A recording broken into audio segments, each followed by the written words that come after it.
Hey folks, and welcome to Drinking Alone with Friends, a podcast where three friends drink alone together. My name's Chris. What up? It's Tud. And I'm Obert. And welcome to Season 2 of Drinking Alone with Friends. How did everybody like that new intro music that we definitely put in front of this episode? Yeah, 100% of this episode has new intro music, most likely probably asterisk. See, I heard the same music, so I'm just gonna leave that in there. The audience doesn't know how long it took us all to agree on the first season's intro and outro music, so there's no way we're going to get this figured out before Thursday. Pulling back the kimono, I believe Chris sent us a link and said, "This is our intro music. Here you go." We went through a few. Yeah, we did go through a few, to be honest, but yeah, I mean, the one that we have, it's tried and true and trustworthy, and we threw it out the window for whatever you just heard. Yeah. I'm still sticking with the fact that we're all too lazy to come up with new music.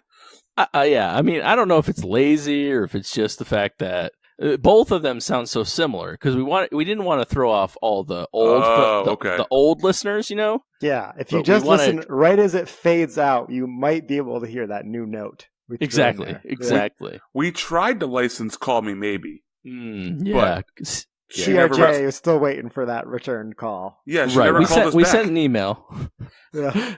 Carly Ray Jepsen at callmemaybe.com, and we haven't heard anything back. So if you guys know her, just shoot her an email. Let her know that. Or just talk to her next time you see her. Tell her to call us, maybe. Yeah. Yeah, call us maybe, please. Yeah. Email us your general thoughts maybe. Yeah. Tell her that we threw a wish in a well, but she can't ask because we'll never tell. But we want her song to be our intro. That's the issue right there. We can't tell her. Damn it. Well, I mean, from her one biggest hit, we all know she's a very non-committal person. Yeah. So she's probably thinking about it. I hope to go meet her at the Big E and say, "Hey, this is crazy, but can we use your song as an intro to our podcast?" And she'll just say, "Maybe." Oh, I forgot. You have the opportunity to go see CRJ in person at the Big E this year. Yeah. That's something that, they didn't have that when I went to the Big E. They had the chocolate covered bacon and all that stuff, but they didn't have CRJ. Yeah, I'm a little upset. It's kind of awful timing considering that I'm married. Right. Yeah, this your one chance for getting Carly Ray to marry you is now gone forever. Oh, is that what you were going for? I wasn't sure what that was supposed to lead to. Right over the top. It's like you're at the Big E with Caitlin, and all of a sudden you see CRJ, you lock eyes, and you're like, you know what? Maybe. She just makes sure she gets her manager a note that says, "Call me maybe." You give that to that man in the audience there who looks like he has a magnificent podcasting voice. Oh man. Yeah, so welcome to season 2. We love that you stuck around for 53 episodes, especially since we just talked about Call Me Maybe again for 4 minutes. Hey, that's fine. This is premium content that the listeners can't get enough of. Very true. Just as a throwback to season 1, hopefully everybody in Florida has stayed safe through the hurricane, and here's the news from days and days ago by the time you listen to this podcast. So weather is different in different places. It's sunny and beautiful here in lovely Connecticut.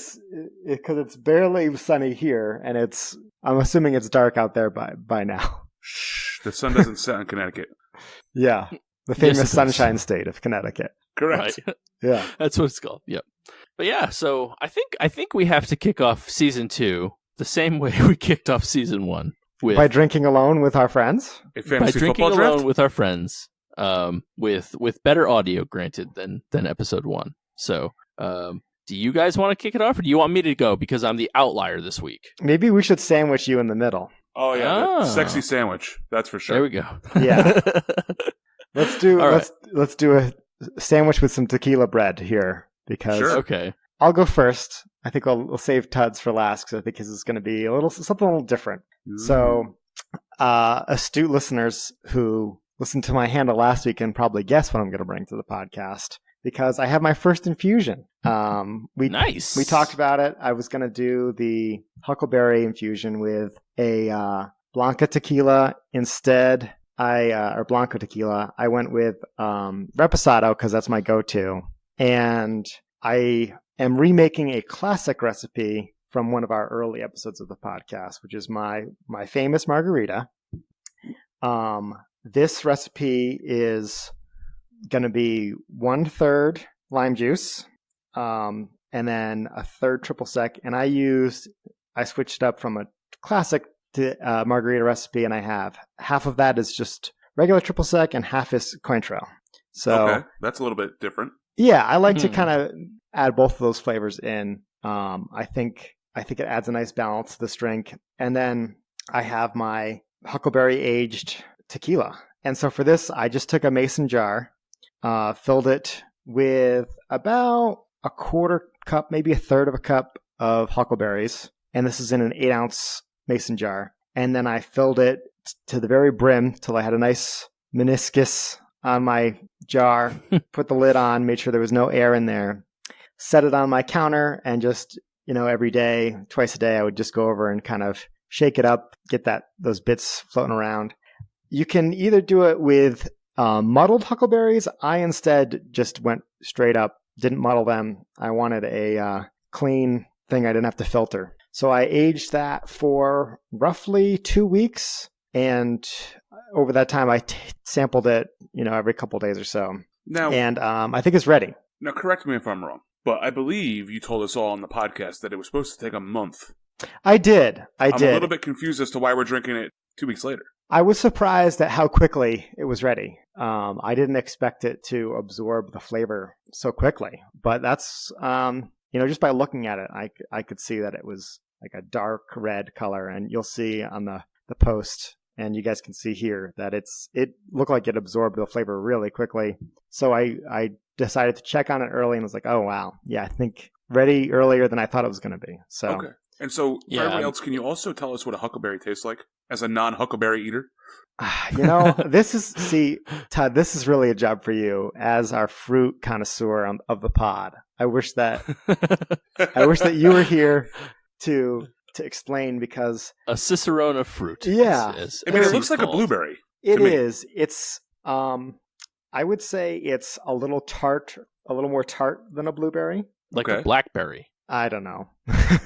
Okay. Blackberries are like they're be smaller than a blueberry. Like a raspberry? Not as many seeds as a raspberry. Okay, watermelon berry? Yeah, they're basically watermelon berries. No, it's a unique flavor. I like to say it has a little bit of a sour apple flavor to it. Oh, so but I've never heard anybody else describe it like that. So maybe I'm just making that up. Right. It's definitely, and I've talked about huckleberries. This is probably like the 4th episode I brought them up, at least. Mm-hmm. And they're definitely our thing in Montana, especially Western Montana. I was about to say, it probably took to the tequila so fast because it's those ripe Montana huckleberries. That's probably exactly. Why. Yeah, freshly picked. I feel like the huckleberries are my new favorite fruit, and I've never had one. So just by listening to this podcast, I've had a few requests from people to have me send them some huckleberry infused liquor. So there we go. Yeah, maybe I can get some to you guys some way. I don't know how. Probably not. I feel like that's probably impossible. That's my request now. Yeah, I could probably make that happen. I need to buy some more though. I only picked about maybe 2 cups, and they're going fast. So. But in addition to my typical recipe, I shake that over ice, poured it in a glass, because I knew we were going to be recording for a while tonight. I made a double, and I added some crushed ice to it. I think this would actually be a really good recipe to have over blended ice.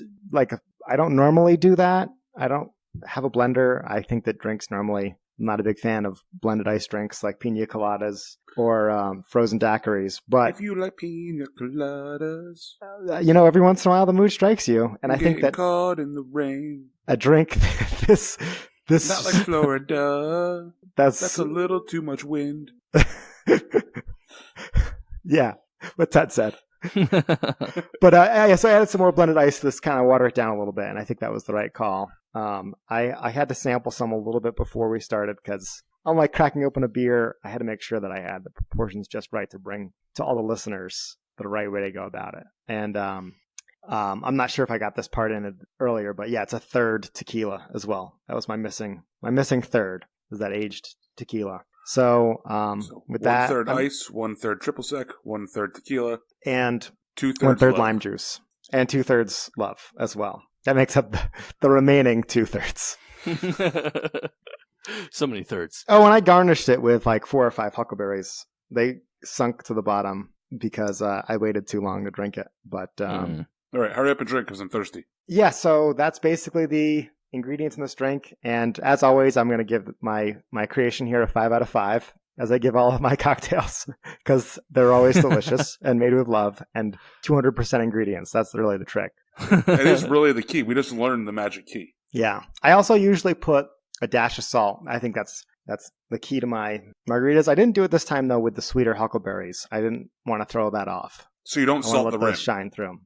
I find salting the rim to be a pain, and sometimes it's too salty. So I just literally take a salt shaker and just do 2 or 3 shakes into my drink now. I used to be a rim salting person, but it's not worth the effort for me anymore. It does seem like a lot when you're just making like a drink or two. You're just like, Right. It's like, I'm not going to lay it all on a plate and do all that jazz for it, but that's cool. So did the huckleberry come through really, really well? Like, oh yeah, that's a good question. I think the color is really strong from the huckleberries, more so than the flavor. For sure. I think if I really wanted to make this a really strong huckleberry drink, I would have to add maybe a huckleberry syrup, like a huckleberry simple syrup with some blended huckleberries.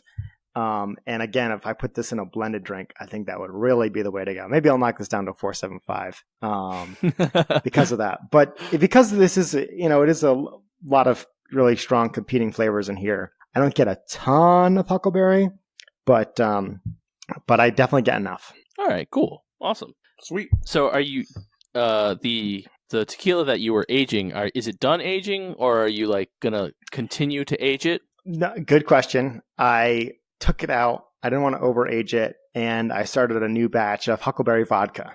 All right. Ooh. Yeah. So I did There the we same stuff with just some plain old Stoli, unflavored. I got it in a jar on the counter, and I think that'll definitely come through. Maybe I'll do a huckleberry Cosmo. I think that would be really good. There we go. In 2 weeks from now, not a month. Maybe. Who knows? I have other stuff, concoctions brewing on my counter, so we'll see. Nice. See, look forward to that. More infusions, season 2. That's Yeah, what we're all about. We're stepping about up our game infusions. here.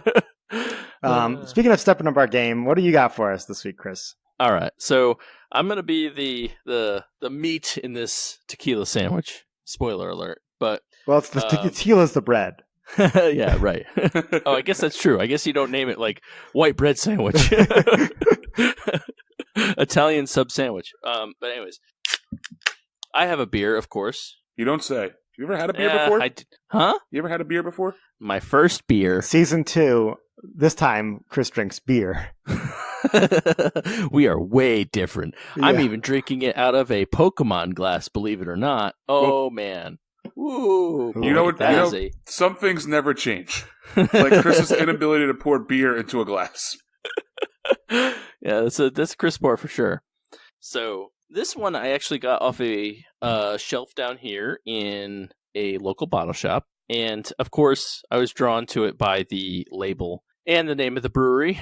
So this is Blank Brewing, the one that just kicked. So I've seen these guys on social media. Oh, have you? Okay. Yeah. Okay. Oh, that's I haven't. Their name is like literally a blank space, right? Yeah. Blank space. It's Brewing. just like 6 underscores. Okay. The one that just kicked. It's actually out of New York, so it's out. It's from up north. Double IPA, water, malt, hops, yeast, of course, and then 8% alcohol by volume. So this one is a little older. I can already tell by the smell. So I don't know how much it was. I don't know how long it was sitting on the shelf, but I know I bought it a little bit ago. So I've had this beer. What style was it? a double IPA. Double IPA. Yeah. I don't want to butcher the title, and Todd, you can read the exact title for me on Untapped here, but they have a beer that's called something like, "Oh, I'll take an IPA, and do you guys sell wine? My girlfriend doesn't drink beer." Something like that. Have you seen that one? I haven't, no. It's called Your Favorite IPA on Tap, and do you guys sell wine? My girlfriend doesn't like beer. That's actually pretty awesome. Apparently, they only brew 6 beers, according to the Untapped world. Oh, so they're relatively new then, huh? So I know how I know these guys. They brew out of the 12% Beer Project. I've actually had this beer. I'm not going to tell you what I rated it, but I had it 2 years ago, actually. Oh, okay, cool. Are you sure you haven't had this beer? This seems like a beer we would have drank together.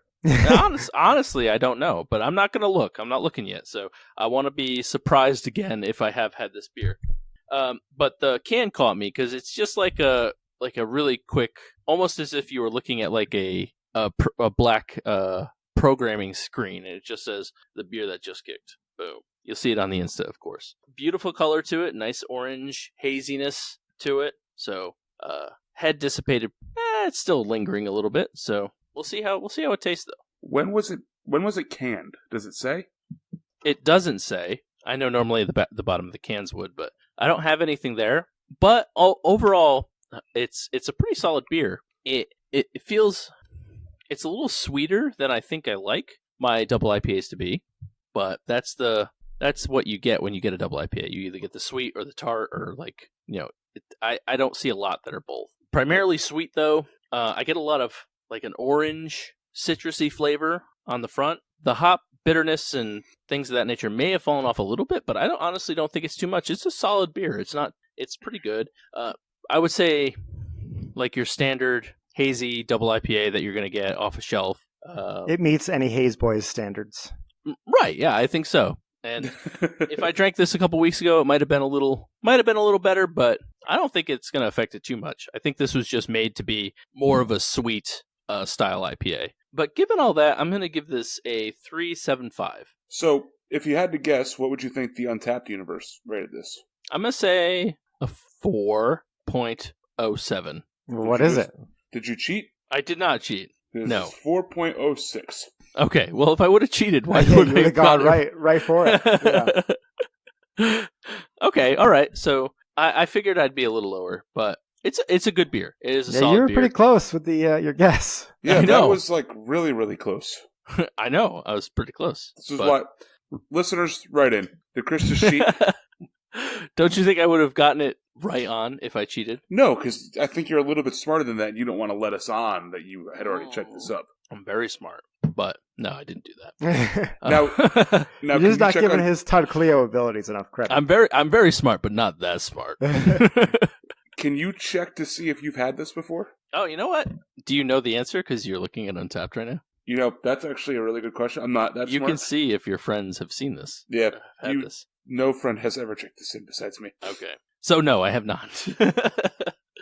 I don't think they exist anymore. That's interesting. I don't know. What does their website say? They don't. I can't find them. Well, with a name like Blank Brewing, I can see why. It's really hard to locate them. Did you try ______ brewing? In Google? Yeah, right. Yeah, I just don't know how many underscores, and it doesn't pull up anything. No, I just checked it in, so there's that. Listeners, if you know anything about Blank Brewing, write in so we can figure out if this brewery still exists or not. Yeah, and I think Tud has deserved his drinking whatever the fuck I was going to say right now. His tequila bread. There you go, his tequila bread. Tud, enjoy your tequila bread. Go. Wow.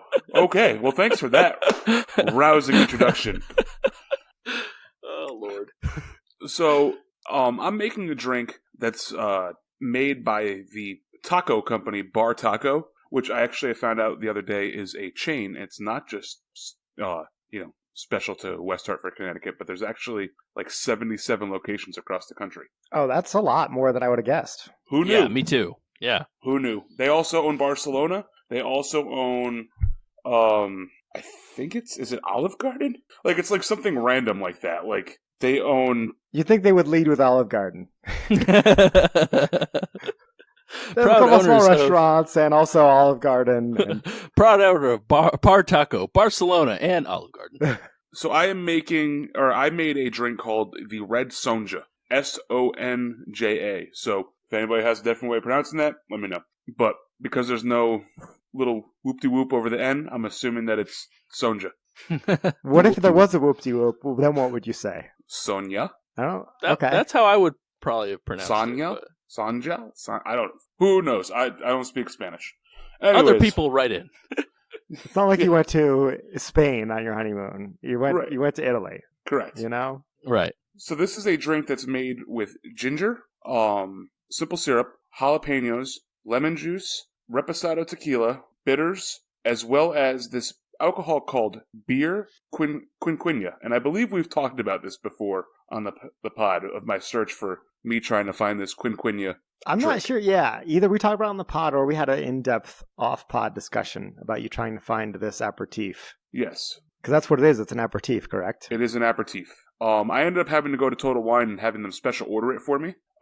Turns out that they will just order anything they have in stock and just ship it directly to the store for no additional cost. So the bottle only cost $13, so that was great. That's awesome. But yeah, so the recipe is 3 coin-sized slices of ginger, 3/4 of an ounce of simple syrup, 1 jalapeno slice, 1 ounce of lemon juice, 1 ounce of this beer quinquina, 1 ounce of reposado tequila, and 2 dashes of bitters. Like Angostura bitters? Pechads.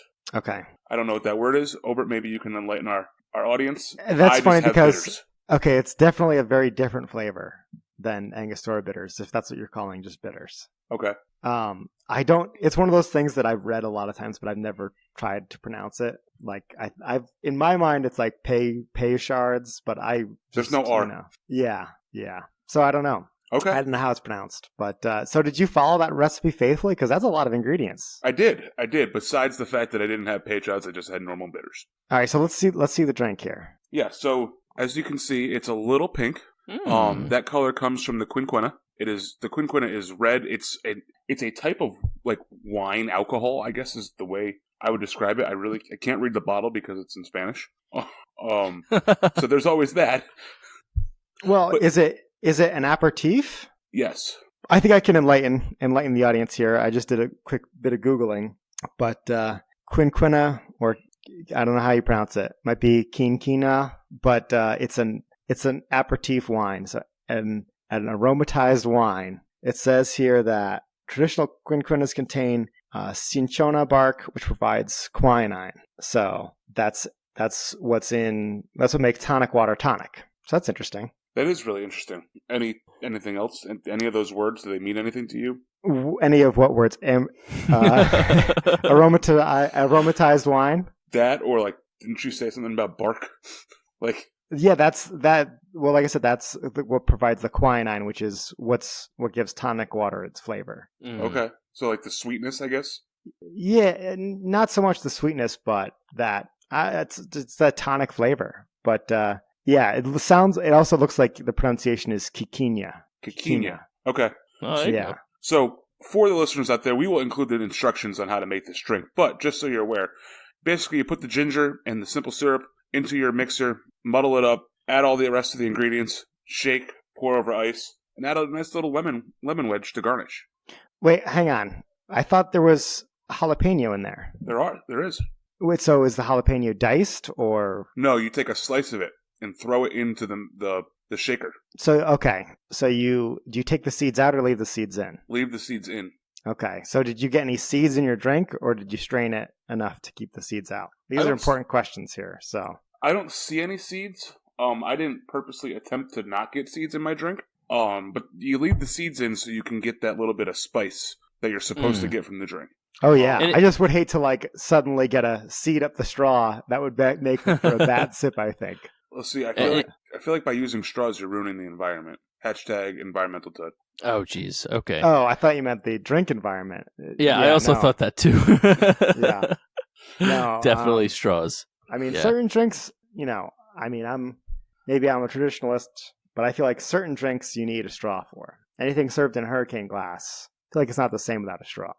Whenever I drink from a straw, and this is shout out to Dana's Aunt Lori, who I assume listens to the podcast. But if you drink out of a straw, I tend to get way more drunk than if I don't drink out of a straw. Yeah, there's got to be something to that because I agree that happens. Yeah. Okay. All right. Good. Yeah, and also if you're drinking at home, you should be using and you're concerned about your environmental impact of your straws, Carbon footprint. you should. Okay, are we talking about the carbon footprint, or are we talking about the environmental impact here? I'm Both. confused. We're talking about the plastic in the ocean. We're talking about. Anyway, if you're worried about your plastic straws ending up in the ocean, feel free to use a metal straw and then throw that sucker in the dishwasher. There you go. There you go. That's a mini handle right there. Mini handle. Yeah. But anyways, let's try this. So the idea behind this drink is that with the ginger and the jalapeno, it's supposed to be a little bit spicy on the back end, but a little bit sweet on the front end. Get that nice kick. All right, well, let's see how to come out. I'm like, I don't know. I feel out of place because I'm not a big tequila fan, and you guys are just boxing me in with this tequila right now. Yeah, this is the drink that really kicked off my tequila love, to be perfectly honest. You did start a text thread being like, guys. I found a tequila drink I like. So you make this all the time, is what you're saying? I do make this quite often. This is your go-to tequila drink? Correct. Okay. And now what tequila do you use? I used the Three Amigos Reposado tequila from Total Wine. I think it's I was going to say, I've seen this before. Yeah. And if you have a Total Wine near you, what they do is they have basically their own brand of liquors, and they get them, they're basically like Winery Direct, Total Wine Direct type stuff. So they get Spirits Direct. Yeah, they get a crazy good deal, and this is like decent quality tequila for a pretty affordable price. Yeah, it's... I like this. What is it? Three Amigos? Three Brothers? What is Three it? Amigos. Three Amigos. I figured that was very timely for our podcast as well, because, we are the Three Amigos. Too bad it's not our tequila. Yeah. But no, it's... So what Total Wine does is they contract with some big distillery. So it's not like Total Wine, is sitting there somewhere going, ha ha ha, we made tequila. No, they're buying it from Cuervo or Patron or somebody out there. Kind of like, some of their vodka comes from Grey Goose, for example. See, I always thought the good analogy would be like the store brand of cereal, your Frosted O's or whatever. Like, this is their version of that, where it's like, it doesn't say Walmart Frosted O's, it says Great Value Frosted O's, like this is... Right, and they bought it from General Mills on the back end. Yeah, exactly. Yeah, same idea. Yeah. It's, it's surprising the world of food how that works. But anyways, enough about that. This drink is fantastic. I tend to throw a little bit more... I like this drink a little bit spicier. So I tend to throw a little bit more jalapeno in it than most people probably would. So instead of using one slice of jalapeno, I usually throw 3 in just to get that extra spice. But yeah, overall, this is a great drink. It's my favorite tequila drink. I'm going to rate this the same way I rate beer, 4.75, because I feel like there can always be something better. Okay. Yeah. Well, that sounds good. Next time I'm in town, you'll have to try one out on me and see how it is, because that sounds like a great drink. I have this long stretch where I was making drinks like that all the time. Now I've kind of pared it back, and I rarely do something with more than 3 or 4 ingredients. I will say it's a little bit of a pain in the ass. Having to chop up all the fruit and vegetables that go into this drink is, not the quickest thing to make. Yeah. Maybe next time you and your wife, Caitlin, are hanging out, you could make a whole pitcher of them. And then you're like, oh, you just pour more in. You don't have to worry about making a fresh one every time. That is true. Next party you go to, you just show up with a pitcher of this stuff, and then all of a sudden, bam, it's like, who's the guy who brought this killer drink? Yeah. Who's the guy who got us all drunk? Yeah. But people already know. I mean, they know when I show up. Right. If they remember Tud showing up, they know who got them drunk. Exactly.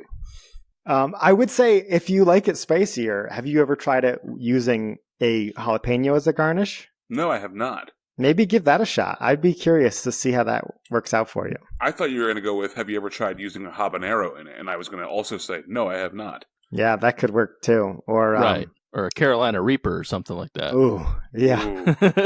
Come on now, man. You don't want me to, die. I don't want you to die, but so there was this guy at work in Connecticut, actually. He used to bring in, ridiculously hot peppers and just eat them at lunch, to the point where he got, red and sweating, and we had to tell him, hey, you can't bring those in for lunch anymore, because if you have an episode... AKA a heart attack. Right. On company property, it's our fault. So,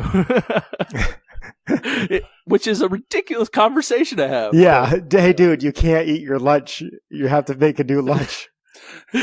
Your lunch is a liability for the company. Yeah, tame your lunch a little bit, please. Or eat it out in your car off the property. Right, exactly. Oh man. Me and Nick and I, whatever, however English, me English good. Nick Adams and Tud, Yes. AKA this person. We went to a wing place that's really close to my house called the Hidden Still, and got their spiciest wings, whatever they were. And we split a half dozen between the two of us, and we kind of let him sit over to the side so we could finish our other wings. This was like within the past week. And the owner comes over and goes, "If you guys can eat all of those wings, I will buy them for you." So Nick and I, never afraid to turn down a food challenge, decided to eat these wings. And let me tell you, we stupidly ate them all really, really, really, really fast. Because would you have 3 wings each? Yes. And then sat there and we're like, holy hell. Like, everything was on fire. He was like, don't touch your face. Don't go to the bathroom. He's like, once you eat these wings, like, you are like locked into like suffering. This is what the owner said to you guys. Yes. Oh yeah. He warned us. We were too stupid to listen. But overall, it was good. We got free wings. That was good. I remember going to a local bar in Plainfield a while ago, and people used to get like the hottest wings they had available. And these people who, like, friend of the pod Josh and friend of the pod Mike, I think both got these wings. And I mean, same thing, bullets down their face, sweat just beating off of them. And I'm like, how is that enjoyable? I don't know. It does. It's beyond me. This was like I could feel like my heart start to race. Like, it was bad. I guess so. And then once it fades away, you all of a sudden are very, very cold because your entire body temperature is like, through the roof, that you just start to freeze afterwards. I've never eaten anything that's spicy, and I have no desire to. That sounds like a self-torture that I don't desire to go through. So part of this, like if you go to like India, part of the reason, like, the more southern you get in India, the spicier their food gets. And part of that reason is because they live in a hot climate. So if they eat the spicy food, their body temperature increases, so the air around them feels cooler. No one Google that. Yeah, I was going to say, let's not fact check that. That sounds you can Google it.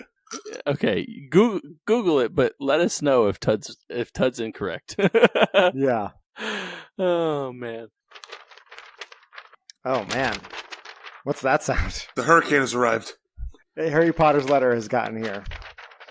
I know. Hedwig? It's been a while, but I think we have a mini mailbag to go through. So can we open up the full size Hedwig? Can we open up the full size mailbag? I mean, okay, we'll open up the full size one, but there's only a few letters at the bottom.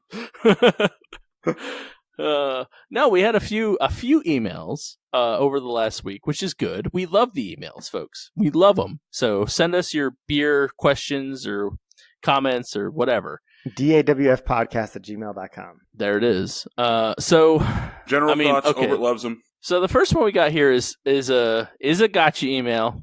The subject is free beer.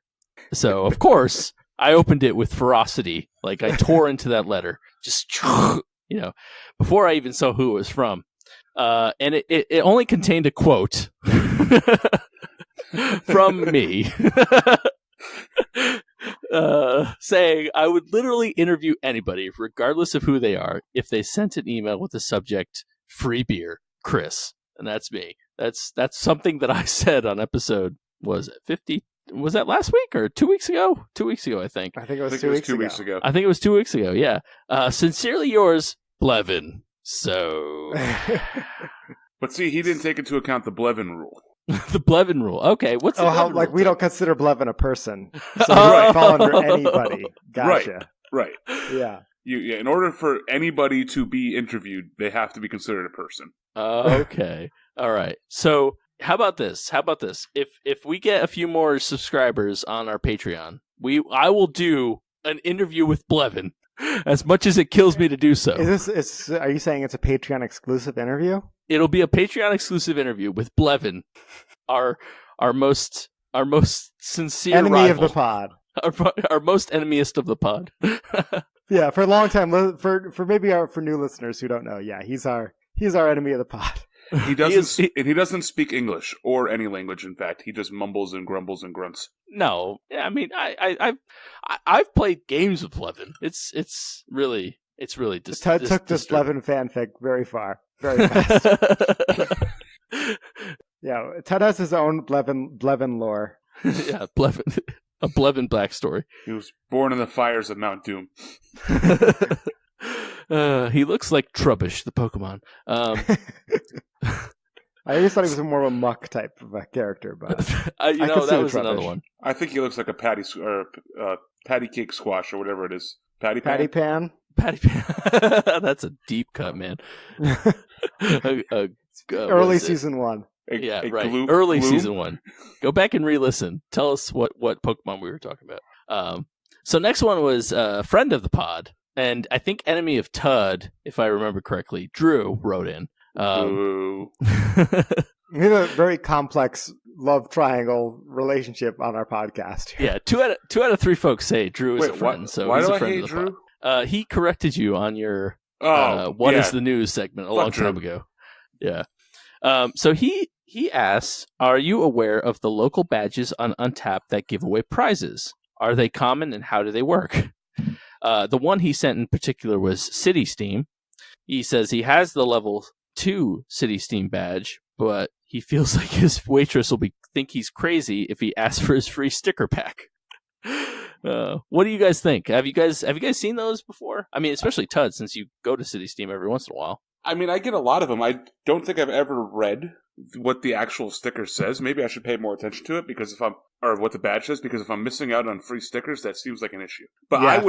I wouldn't be afraid of asking at all. I mean, clearly City Steam put that up there for the sole reason of attracting beer drinkers to their place. Yeah, and the picture he sent has, they have different prizes for different levels that you get to, which I want to know is how they check if you're really at level 20 to get that free pint glass or not. So, I mean, if you make it all the way to level 30, you get 2 tickets to their comedy club show. It says level right next to it, so you'd have to be level 20 and have to probably show them the app. Yeah, that must be how they check. You got to show them your phone. Right. Yeah, I think you're good as long as you show them, I think you're good. You're good enough to get whatever it is. And if they look at you like you're crazy, then oh well.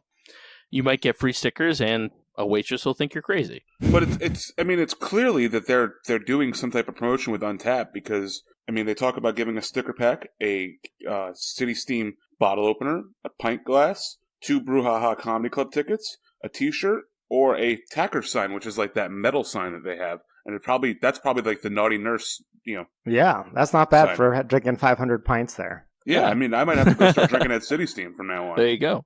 And so wait, can we take a step back real quick and explain what these badges are to people who maybe aren't on Untappd? Well, yeah, of course. So every once in a while, a brewery or a restaurant they actually have to register for a specific badge linked to their own establishment. So when you go in and you check in to these establishments, you get check-ins towards these badges. And eventually you unlock more and more as they go on. Because, anybody who's used Untappd knows you get badges for every check-in almost. Well, yeah, that's kind of what I was asking. So more than just the local badges, like what are the badges in general? Okay. It's for accomplishing different feats of drinking. Think of a beer like a Pokemon. It's like video game achievements is what you're saying. Exactly. Correct. Yes. So basically, think of a beer as a Pokemon. The more Pokemon you catch, the more badges you get. The more beers you drink, the more badges you get. Now, do you guys keep track of your badges? Were you at any point obsessed with trying to get more, or are you still that way?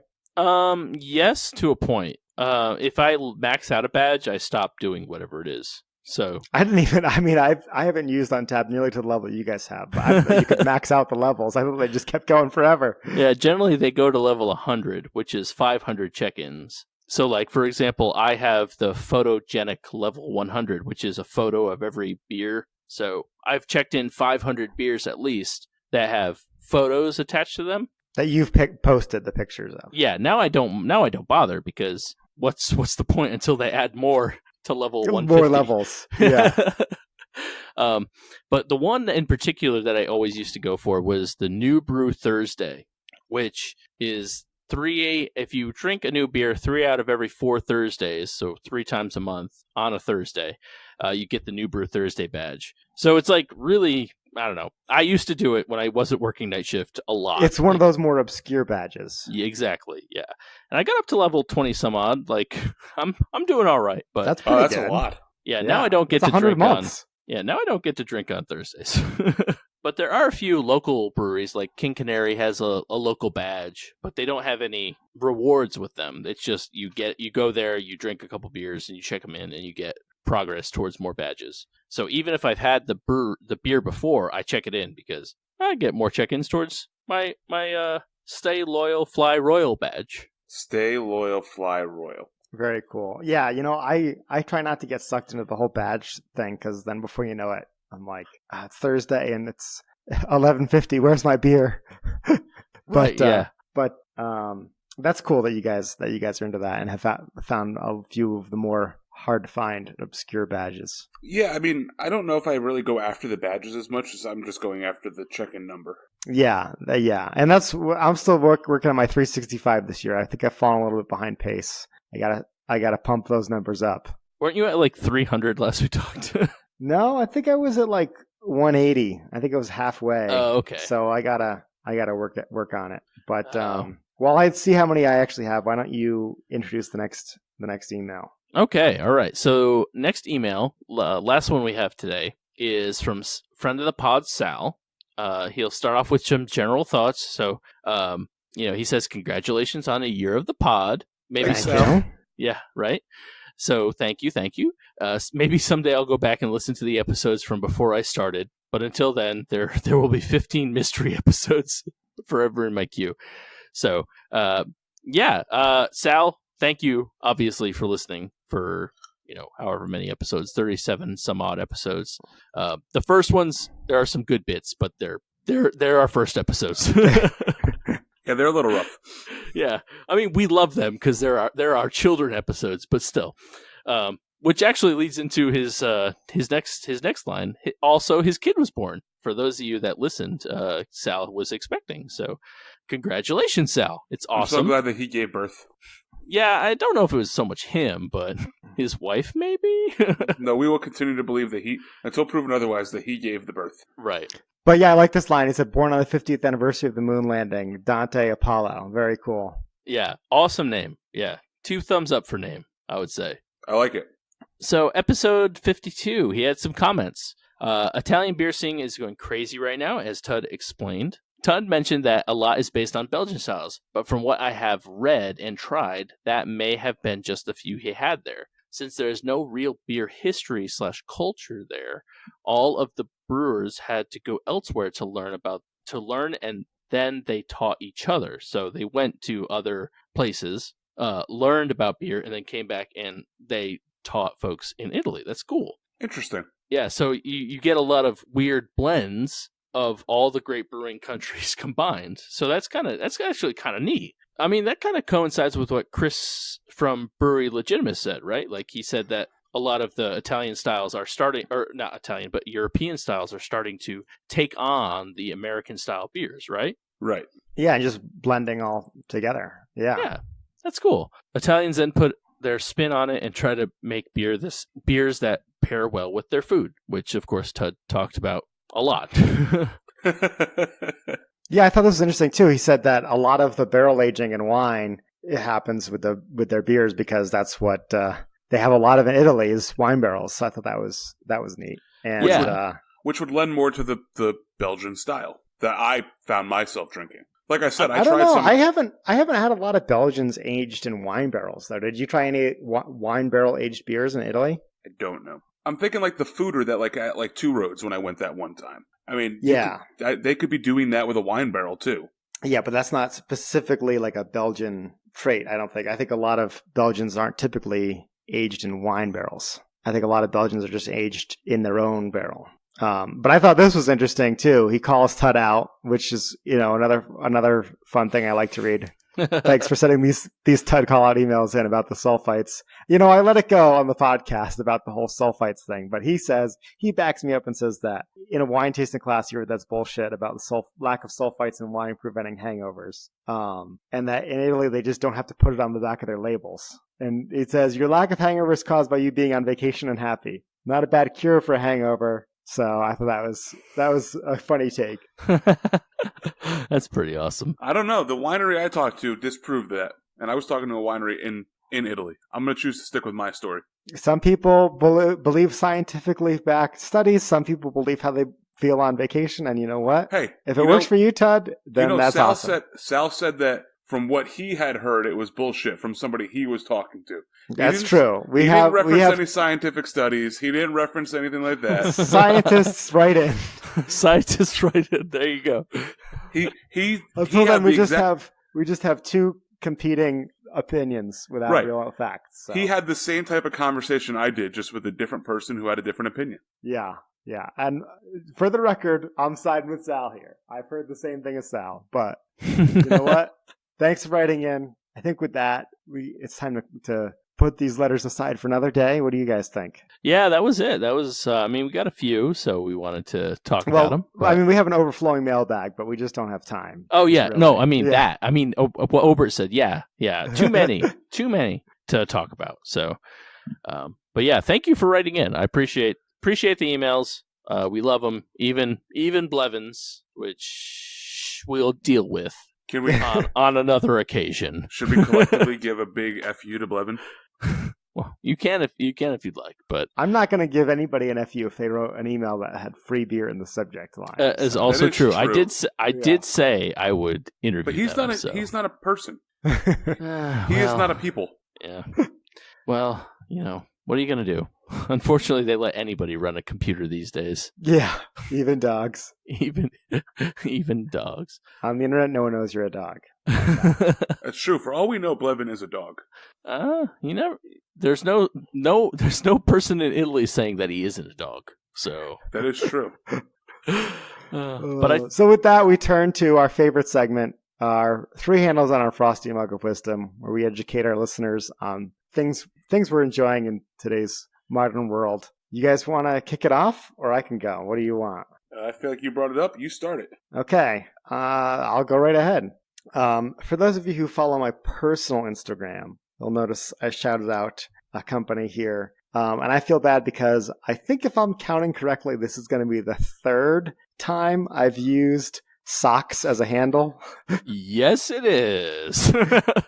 And the funny thing is, I'm not really a big sock person. If you meet me, it's not uncommon to look down at my feet and see two very similar yet not matched socks on my feet. I won't go as far as like a black one and a white one, but I'll have like a New Balance on one foot and a similar length Adidas black sock on the other foot. And, who's counting? I feel like your fetish might be socks. I have a sock fetish? Yes. I've never heard of a sock fetish before. Based on 53 weeks of handles now, and 3 of them being socks, I feel like you might have an obsession and a fetish of socks. Listen, I just encountered a lot of really good socks. What can I say? You've encountered more socks than I have, I think, in my entire life. But so even with my lead-in of not caring too much about the socks, I can't hide it. When I meet a good sock, I can't help but rave about it. I was fortunate enough to meet some people who started their own sock company. And the name of this company is Mammoth Wool. I was talking to them. They're just getting off the ground, and they've been selling socks for a few months now. I bought a pair, and these are merino wool socks, which, I don't know, have either of you guys are my stand-in for the audience here. Have either of you had merino wool socks? Do you like them? Do you wear them? I've never had any. Unknown. Okay. Not a clue. Well, if you haven't tried any, you should try and, at the very least, next time you're in a outdoors goods store or like even a department store that has socks, just go over and feel a pair because they're super soft, super comfortable, and they have really good antimicrobial properties. So you could wear a pair of socks. Like when I go backpacking now for 3, 4, or 5 days, I'll just bring 2 pairs and then switch a pair on and off every other day or when I get back to camp. And they do a really good job of absorbing the microbes in your sweat and not smelling. So unfortunately for me, it's like I get home and I'm like smelling the sock. Like, did I wear the sock? I don't know. Is this clean or dirty?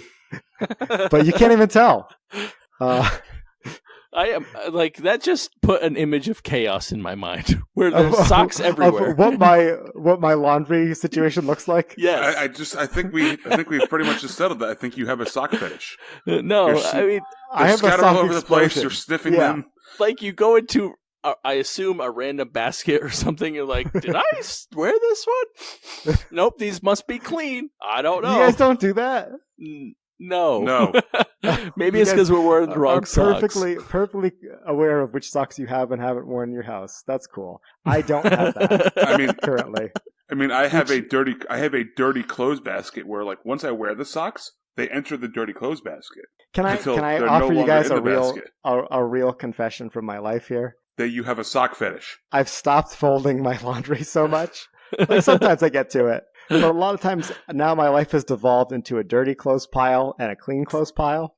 And sometimes those piles get close to each other. There's cross-contamination. Sometimes I'll be getting into bed and I'll be like, oh, time to take these socks off, and I'll just throw them at the pile. And sometimes I hit the right pile, sometimes I hit the wrong pile. Can I offer you a solution? Is your solution laundry baskets? No. Okay. Put the piles on different sides of the room. Yeah. That's the problem. They are. And they're just so large. Albert's bed is really just piles of clothes. He doesn't even have a bed anymore. It's just piles of laundry. I just have paths amongst my laundry. Well, we're getting Can we circle back to my handle? I was about to say, at least you have great socks, so it doesn't matter which ones you pick up. Mammoth Wool socks. They have their summer socks out right now. They're coming out with a fall/winter pair for like a little warmer weight. These are socks that I'm not kidding you. You could wear these socks for 4 days in a row before they really started to get a little funky. No. If they don't smell bad, then, you know? Yeah, I mean, so I actually saw your post, and I'm on my feet on concrete in sneakers for 10 to 12 hours a day. And even the company responded and was like, yeah, these socks are great for you. So, and that's pretty cool that the company actually responded and responded to my comment about that. So maybe I'll give them a look up, and they might get some extra sock sales out of me. So they said that they're very popular with nurses and other people who are on their feet all day. Right. Yeah. I'm sure that they're listening to this podcast right now. So Mammoth Wool socks. Reach out if you'd like to be a sponsor of the AWF podcast, and we will shout you out. I will wear the socks, and I will even try to wear them for 4 days in a row, if that's the case of what it takes. Well, that's a shout out if I've ever heard one. That's a blatant bribe from Ted. Sponsor the program. Oh, man. Hey, this is season 2. Time to have sponsors. I know, right? We got to get on that. I think their socks are like $17 or $18, which is a lot for a typical cotton pair, but for merino wool, that's actually a pretty good price. It's not if you use the promo code. No, this is no promo code. This is just like, these are how good these socks are. I just wanted to spread the word. But merino wool socks are normally like $20-$25. So this isn't a bad price. Not if you use the promo code. Wool socks. With that, I'm going to hand the mug off to somebody else. I'll take it. Who's ready? I'll take it. All right, I'm gonna do my best to not interrupt you in your handle here. Oh no, that's fine. You can interrupt me all you want. Okay. So my handle this week is going to be Semolina Flour. So I told everybody that I was going to start adding in Italian things. So Semolina Flour is the type of flour that they use in Italy to make most of their wheat and or gluten products, so such as pasta and or bread and or pizza crust. It is naturally gluten-free. So as somebody who has a gluten intolerance, this guy with 2 thumbs who's pointing at himself, you are able to actually eat the food that's made with semolina flour. So I've heard of white flour. I've heard of wheat flour. What is semolina flour? Ground up semolina. I'm going to grab You must have known this question was coming, Ted. So semolina flour is the coarse, purified wheat middlings of durum wheat, mainly used in the making of upma, pasta, and couscous. The word semolina can also refer to sweet desserts made from semolina and milk. The term semolina is also used to designate coarse middlings from other variants of wheat and from other grains such as rice and or maize. So it's made from the same stuff that white flour is made of, which is wheat. It's made from durum wheat, which I think is the difference. It's called, because durum wheat is also called pasta wheat or macaroni wheat, and it's a species of wheat. So what do they just grind the hell out of it? Grind all that gluten down? I think so. So rather than using regular wheat, they use this special breed of wheat called durum wheat. So I think that in the U.S. we don't use durum wheat as much as we probably should, considering that it's a very popular wheat outside of our country. But it's naturally gluten free. Very cool. Does it taste good? It tastes exactly the same as normal flour. It's just it's just for somebody who has gluten intolerance. I don't know if it's fully gluten free. So you already said it, folks. So it's don't bother googling. It's supposed to be gluten free. I think that if you were somebody with celiac disease, you should probably do a little bit more research than somebody on a podcast telling you to go try it. But as somebody with a gluten intolerance, I can tell you that I ate it for 2 weeks and it did not make me feel sick. Fair enough. And is it sulfite free? Is the important question. Is it sulfite free? Yeah. No, but the wine is. Okay. So one last thing to add in for semolina flour, in Italy it is used as an alternative to cornmeal at certain times because of its closeness to maize. Ah, interesting. So with that, semolina flour. Chris? Have you cooked with it yet? Have I cooked with it? Naveen, I ate it for 2 straight weeks. I understand that. Have you cooked with it? No. Okay. Okay. You gotta let us know how it cooks. Yeah. That's your podcast homework. I will say Tud's a pretty solid cook, so I mean I know, especially of Italian food. Yeah, especially with that. But so I'm curious as to see how it affects your recipes. Yeah, and it like I said, it doesn't taste any. I mean, at least to me when I was there, it didn't taste any different. Right. So exactly the same, I think was the direct quote. Right. when we were doing our pasta making class, that was the flour we did use when we were making our pasta. I didn't cook with it; somebody else did. Still tasted the same. But you made pasta with it, so right? Yes, I was there. So I witnessed it occur. Wait, but did you make the pasta, or did you just watch somebody else make pasta? I made 2 or 3 raviolis and 2 or 3 pieces of pasta. Sure did. Wait, the raviolis are pieces of pasta. Correct. We also made fettuccine and Oh, spaghetti. the long one, the long pastas. The long thin pastas. Yeah. Correct. Very cool. Yeah, you'll have to try making some back in the States and let us know if we get the same semolina here or if it's just an Italian thing. Okay. And so with that, I'm going to hand the mug over to Chris. All right. So my handle tonight is going to be a YouTube video or set of YouTube videos. And I don't know if you guys have seen this, but someone from Polygon made the Perfect Pokerap. I don't know if you guys watched that or not, but I have seen this video. Yes. Okay, you have. I think I'm a few months behind when it actually came out, but I only came upon it recently. So as somebody who doesn't know what it is or what a poker rap is, what is it? So if you go way back to like 1990, whenever the first Pokemon TV show came out, they had what was called a Pokerap. At the end of every episode, it was broken into 5 parts, and they wrapped all of the original 150 Pokemon. Well, someone took it to the next level, which made it sound better, added some comedy, and they also took into account. I mean, it's hard to explain, really, but they listed all 812. Well, they in air quotes here listed all 812 Pokemon that are out currently. So there's 2 videos. There's one where it's just a song, which we can put in the show notes. But then there's another one where he actually does a presentation at PAX East, I believe, and goes through how he made the song and a bunch of other comedic bits. It's pretty funny. I thoroughly enjoyed it as a Pokemon nerd, and I've been listening to it because it's kind of catchy. I don't know. And I wish one of these days I was like, man, I can recite the entire original Pokerap. So I was like, which was 150. Right. I was like, maybe I can recite all of them. So far I can't. But it's a lot of fun. It helps if you're a Pokemon nerd like myself, and or just love corny puns. Or just love corny puns. Yes. But I enjoyed it quite a bit.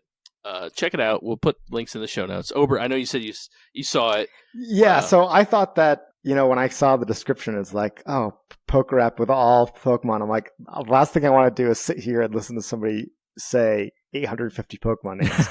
Like, not to give away the bit, but at one point he's like, and all of these, and then points to a screen and it's a list of like 100 Pokemon. Mm-hmm.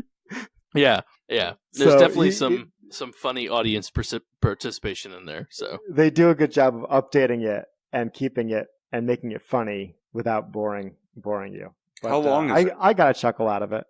I think it's like 8.5 minutes or something like that. 8.5, 9 minutes or something. So I got to dedicate a decent chunk of my day to that. I mean, I guess if you look at it that way.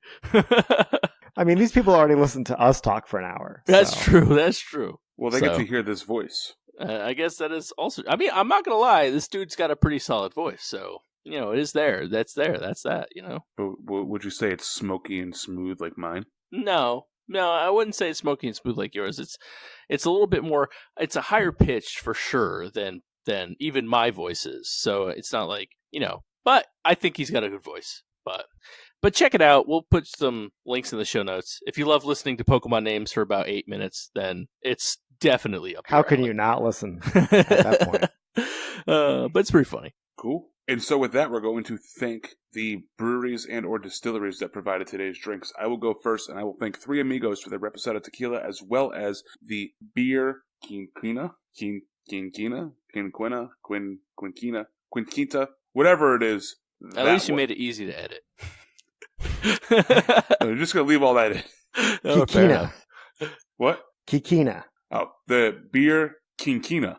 I'd like to thank Blank Brewing with the one that just kicked. And I'm going to thank myself for making some great tequila out of my Humidor Reposado tequila and adding huckleberries. Please go on to all social media and follow us at DAWF Podcast, as well as hashtag follow the email at DAWFpodcast@gmail.com. Make sure you're sending your general thoughts like Blevin or Drew or Sal or anybody else who's sent us a mail.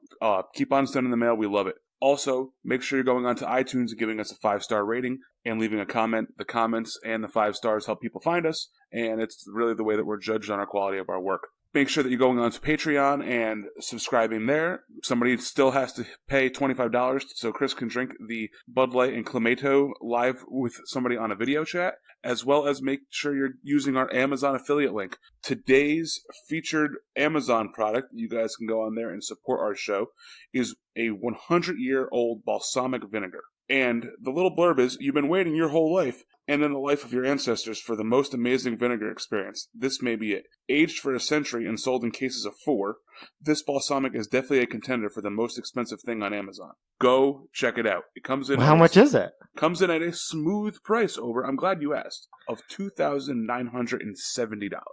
What a steal. It's I know, really right? affordable. Yeah, for something older than the 3 of us combined. Right. Yep. And you get 4 of them. 4 of them. Right, yeah. It's really 400 years old. That's how aging works. Right. Oh, man. So with that, my name is Tud. My name's Chris. And I'm Obert. And remember, if you're drinking alone, do it with friends. And now the new theme song. Yeah. It's all the Pokemon. Maybe All right, time for me to try to grab a beer while you grab some.